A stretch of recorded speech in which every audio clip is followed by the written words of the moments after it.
অক্টোবৰত আমি আকৌ পুলিচৰ চাকৰি দিম আৰু অক্টোবৰ পাৰ হৈ যোৱাৰ পিছত নৱেম্বৰ মাহত আকৌ নতুনকৈ পুলিচৰ আমি ইণ্টাৰভিউ খুলি দিম যাতে আমাৰ ল'ৰা ছোৱালীয়ে নিযুক্তি পাব পাৰে।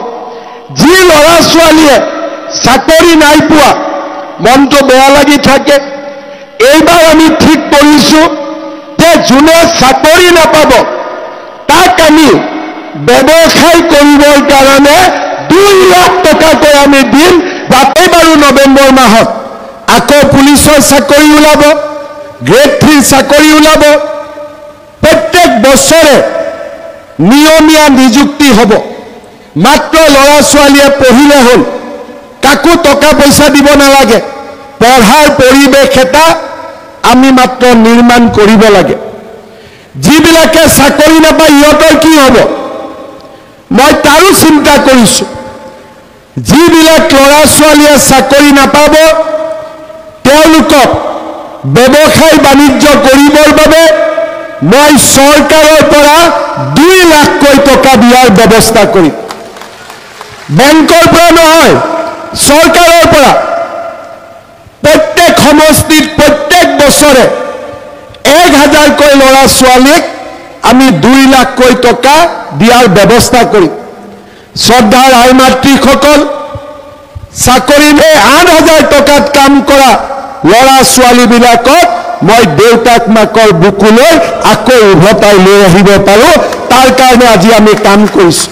এইবাৰ আমি ঠিক কৰিছোঁ জানুৱাৰী মাহৰ 1 তাৰিখৰ পৰা যে অকল 1250 টকা নিদিওঁ, লগতে যদি আপোনালোকৰ গেছৰ কানেকশ্যন আছে আমি আৰু 250 টকা অৰুণোদয়ৰ লগত দি দিম।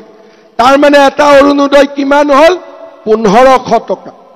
আমাৰ অৰুণোদয়ৰ লগতে আমি এইবাৰ কি কৰিছোঁ যে আমাৰ যিমান ল'ৰা ছোৱালীয়ে মেট্ৰিক পৰীক্ষা দিব, মেট্ৰিক পৰীক্ষাৰ আগতে গাখীৰ এগিলাচ অন্তত ল'ৰাটোৱে খাব পাব লাগে, এখন নোটবুক কিনিব লাগে, বহী কাগজ কিনিব লাগে।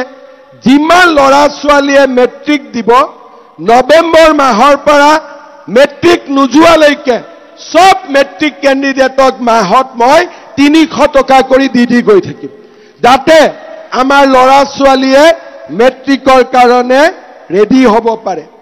তাৰ লগত কি আছে আপোনালোকে জানে যে আমাৰ সেলফ হেল্প গ্ৰুপত যিবিলাক মহিলা আছে সেই মহিলাক আমি 10,000কৈ টকা দিয়াৰ ব্যৱস্থা কৰিছোঁ।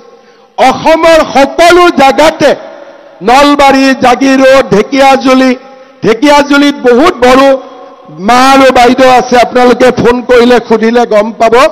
সকলোৱে 10,000 টকাকৈ পালে, কিন্তু আমাৰ BTCত আজিলৈকে এই 10,000 টকাটো পোৱা নাই।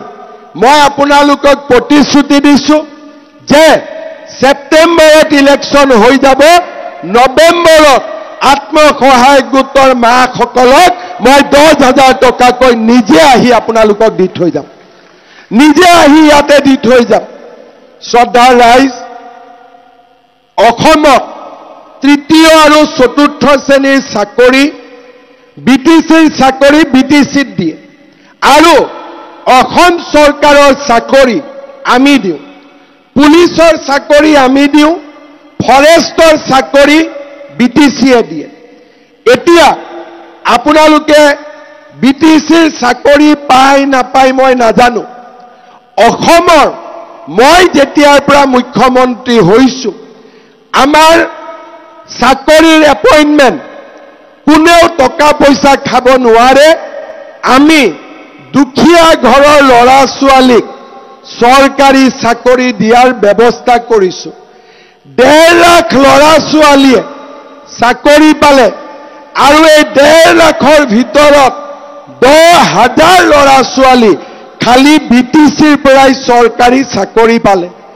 এতিয়া অক্টোবৰত আমি আকৌ পুলিচৰ চাকৰি দিম আৰু অক্টোবৰ পাৰ হৈ যোৱাৰ পিছত নৱেম্বৰ মাহত আকৌ নতুনকৈ পুলিচৰ আমি ইণ্টাৰভিউ খুলি দিম, যাতে আমাৰ ল'ৰা ছোৱালীয়ে নিযুক্তি পাব পাৰে যি ল'ৰা ছোৱালীয়ে চাকৰি নাই পোৱা মনটো বেয়া লাগি থাকে এইবাৰ আমি ঠিক কৰিছো যে যোনে চাকৰি নাপাব তাক আমি ব্যৱসায় কৰিবৰ কাৰণে 2 লাখ টকাকৈ আমি দিম যাতে ল'ৰা ছোৱালীয়ে ব্যৱসায় কৰিব পাৰে 25,000ক আমি দিলো 75,000ক আমি নৱেম্বৰ মাহত দিম আৰু আমাৰ BTCৰ প্ৰত্যেকটো পৰিষদীয় সমষ্টিত দতমা বনৰগাঁও